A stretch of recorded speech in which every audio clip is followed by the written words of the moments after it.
So you find me just sitting in the pathway. I was on my way down to the very sparkling loch today. It's a spring day in Scotland and I've come to look for some medicinal herbs, and almost immediately I found this lovely lot of white dead nettle. As you're walking past, you might just think you're walking past some nettles, and then you'll see the little white flowers, and it's called dead nettle or blind nettle because look, when you touch it there's no sting, and that's when you want to make sure that you've definitely found some dead nettle. It's a plant which you might be able to hear the bees love. They're buzzing everywhere. That's because the flowers are lovely and sweet inside, and the flowers are really, well, they're created perfectly for bees. I'll see if I can bring you down here. Hopefully you can see. So the bottom part of the bottom part of the flower, it's flat and it makes a wonderful landing pad for our bees. Then they probe down into the flower and they rub their tummies all over the pollen and they move on to the next flower and pollinate. And can you see it's got really interesting black anthers, which would help you identify the plant if you weren't sure.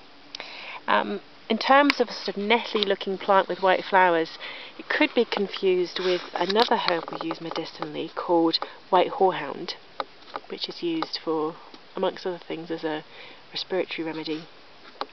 You can tell the difference between the two again by looking at the flower. So you can see the black anthers and upper part of the flower in white dead nettle, but in white horehound this upper part is really heavily toothed, so it sort of splits in two, and I guess, yeah, it looks like rabbit ears, so that'll be a way of identifying the two. And what can I say medicinally about our lovely white dead nettle, Lamium album? I think of it as a female remedy because it has lots of positive effects on issues in the menstrual cycle. So as an astringent, thanks to its tannins, can you hear those lovely bees? It's really good for heavy periods. And another really useful use is when women have bleeding in between their periods. You'd obviously need to have everything investigated, that there's nothing sinister going on, but if a woman is trying to track her cycle because she's trying to conceive, this bleeding in between periods can become incredibly frustrating. So you can use a lovely herb like white dead nettle just to sort out the cycle, stop that bleeding in between the main bleeds, and it will help her to feel much happier about her cycle and be able to track it without that confusion. It's really good for drying up gynecological discharges, and because of its astringent nature, it's quite nice for regulating a sort of overactive gut. It's a lovely herb, and you can hear all those bees buzzing about. They're enjoying it. It's so sweet in there. My children love the flowers too. They can pretend that they're fairies drinking out of it. It's nice and sweet. So a really lovely find, and so soon into the walk, white dead nettle, Lamium album. There's lots of it growing. You can get a nice little harvest. So I've come down to the banks of the loch now, and the loch really is sparkling, so beautiful. And I found that the loch has an audience, and that audience is a lovely bank of butterbur. I absolutely love it when plants grow in great big swathes like this. They're just reminding us that they're the experts of populating this planet. Butterbur. I love butterbur. Great big leaves, and they'll actually grow a lot bigger. Let me find you a nice bright one in the sunshine. Big one. They'll get bigger, and they're sort of heart-shaped if you're trying to identify one. Let's have a look at you. And if you flip it over, got this amazing silver underside. How beautiful is that? You can see the very prominent veins. Amazing. So its scientific name is Petasites hybridus, and the Petasites bit, I think it's a Greek word it comes from, but I know that the word means a great big wide-brimmed hat, and you can tell exactly why they name this part after a hat. And you could definitely pop one on your head in a rain shower, or if it's suddenly very hot and sunny, you could shade your head or your children's head with a leaf. My children just think it's hilarious to pop a leaf on your head. They love to do it with rhubarb too. And of course in Scotland you might get those torrential downpours and heat waves within about 5 minutes of each other. Okay, medicinally, what can I say about butterbur? I think it is a fantastic antispasmodic for, like really bad griping. So for those people who have terrible painful periods, females who find themselves stuck in bed, curled up in a ball for hours or even days, for that kind of griping it's fantastic. Equally, you'll find people with IBS, they'll have their really bad spells of intestinal griping. Perfect for that. Same with intestinal colic. It's an excellent anti-inflammatory. We've been using it for centuries for headaches and migraines, and following some clinical research, I think they looked at Petasin, the active constituent. They confirmed these anti-inflammatory properties, and lots of migraine products were made. And then because this is a herb which contains pyrrolizidine alkaloids, products containing butterbur were asked to be taken off the shelves. So we've got other herbs that contain those alkaloids, like comfrey and borage and coltsfoot. You just need to use the caution that you would use for these herbs with butterbur, being mindful of the alkaloids. So you would consider the length of time you would use this herb for, and you'd also consider the dosage.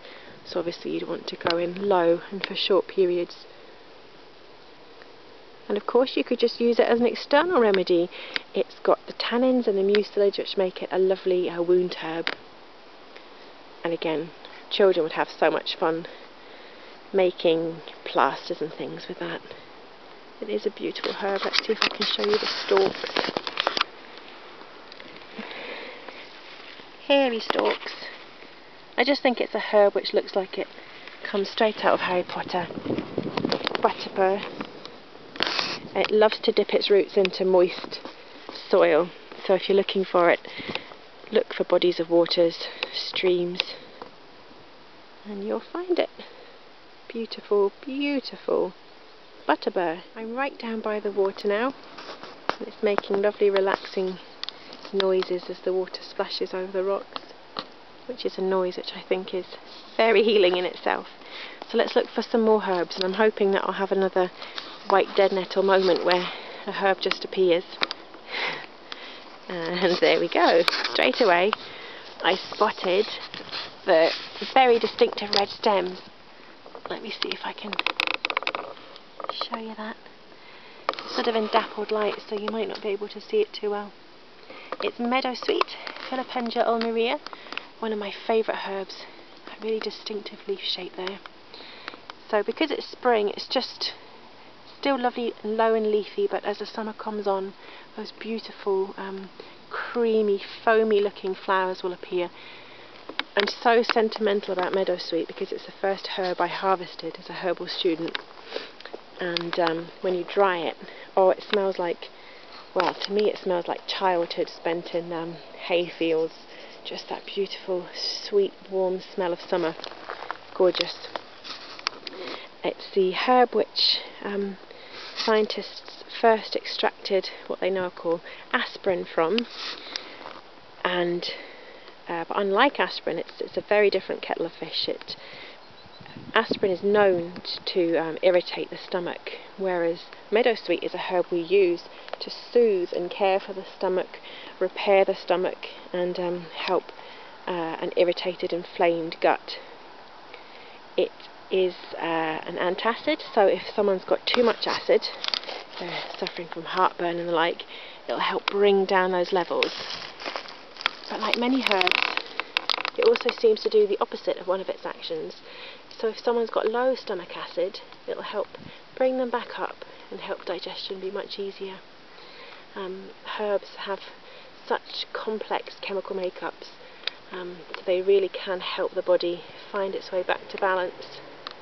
It's one of our anti-rheumatics, so think about it for, arthritis, awful aches in the larger joints and painful muscles. It is obviously a painkiller, which you can give without that fear of gastric irritation. It's an anti-inflammatory and astringent with its tannins. It's a lovely, because it's such a safe, gentle herb. Think about it for children, so children with diarrhea. It's brilliant for that. You don't always want to suppress diarrhea. Sometimes you want your body to, say if you've got an infection, you get it out of your system, but symptomatic relief is useful sometimes. The other sort of digestive influence I think of with meadowsweet is that it is an incredible antiemitic. I love antiemetics, and meadowsweet is an excellent one. So if someone's got nausea, vomiting, when the time is right, meadowsweet can just help really calm those feelings down. And then so good if someone's not been well and that nausea is lingering and you want them to get their appetite back so they can eat and build up their strength. Have a think about meadowsweet for that. But I'll talk much more about meadowsweet when she's higher and the flowers are out, and you can have a look at what she looks like in bloom. And my favourite, meadowsweet, with the very distinctive red stems. Lovely filipendula. So you probably won't need your identification book to know that this is nettles, Urtica dioica. I mean nettles. Again, I could talk all day about this herb. First off, I'd have to say it's a herb which I think should come into people's diets much more frequently. It makes a great soup. It is such a nutritive herb. Again, I seem to say this a lot in people's assignments, but those minerals and vitamins are so beneficial to so many people, beautifully bioavailable. Yeah, a fantastic nutritive. So if someone's convalescing, have a think about nettles. I think I'll probably talk about it first as a female remedy. It is so good for controlling bleeding, both internally and externally. And when you couple that with that lovely iron content and the vitamin C, which would then help the body use the iron, it's a great herb for someone with heavy periods. Maybe you'd like to blend it with some of that white dead nettle. It is a clearing herb. It's a diuretic. It helps the body get rid of excess water and toxins. So there's lots of occasions when this would be useful. It's a herb which is used in arthritis. It's a herb which is used in skin conditions. It's one of those herbs that had the title in the past of a blood cleanser, which people often don't really know what that means, but the blood cleansers are renowned for being ever so useful in skin conditions. It is so useful at this time of year because it's hay fever season, and as an anti-inflammatory and anti-allergy, it can really help the immune system during hay fever, and it just reduces that awful itching. People don't just get itchy eyes and nose. I find that people also itch all over. Once they start itching in one place, the body joins in. And people who even just drink cups of nettle tea, no other herbs, still talk about what a benefit, what a change it makes to their seasonal rhinitis. A wonderful herb, and I think in a future video we'll dig up the roots so that we can talk about the benefits of the root as well. But for now, just my thoughts are a nutritive herb for the female reproductive system, a herb to stop bleeding internally and externally, a skin herb, and a really useful herb for arthritis.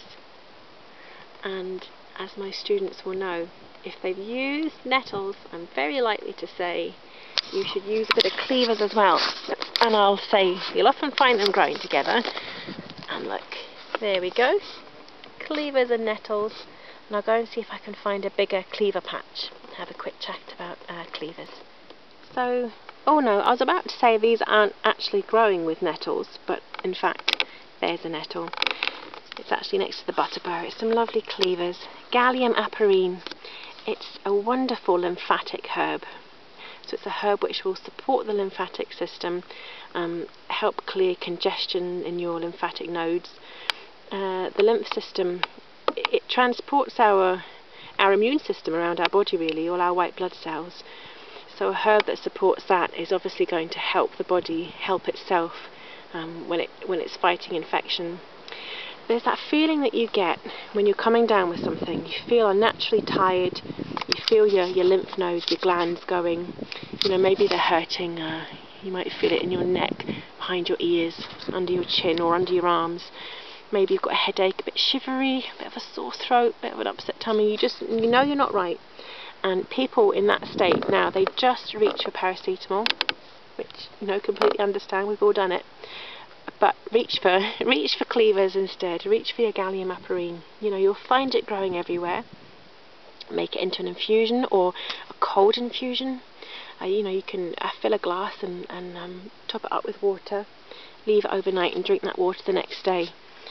And it's just, oh, it's so cleansing. You just feel it working. It's one of those herbs, those, you know, green herbs which just, you know, they're doing you good. So for any lymph node issues, it's brilliant in tonsillitis. Adenoids, cleavers should be considered. Teams up beautifully with that awful congestion that you get with allergic rhinitis, hay fever. You can see why it would work so well with nettles, just helping to calm down the immune system, clear out those congested nodes, clear out the congestion. Beautiful. And of course a fantastic herb for skin conditions. Another herb known as a blood cleanser as well. So yes, don't reach for paracetamol, reach for cleavers if you think you're coming down with something. Another common name is sticky willy, and it'll stick to you.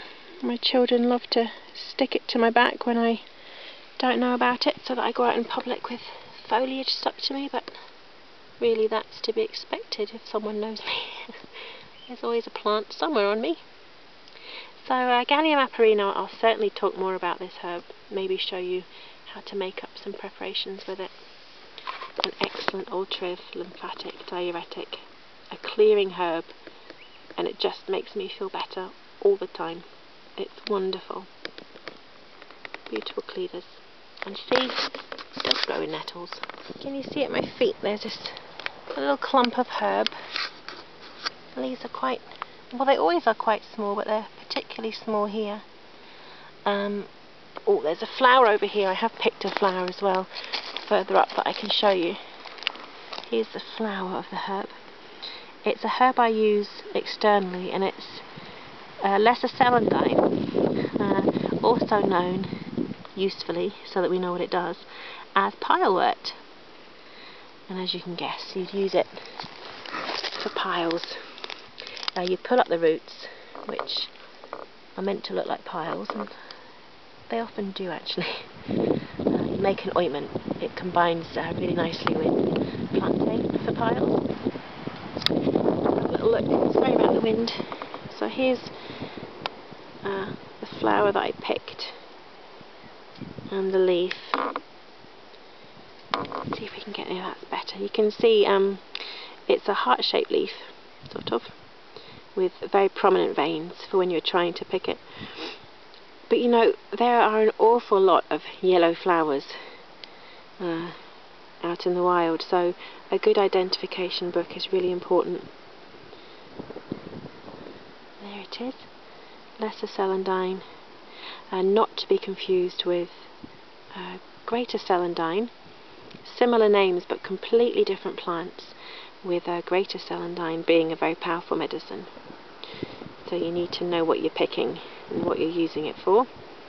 So this is our external remedy for piles, a really horrible condition to be suffering from. But herbal remedies are really useful, gentle and safe. And you know, our ancestors left us the instructions with this herb, didn't they?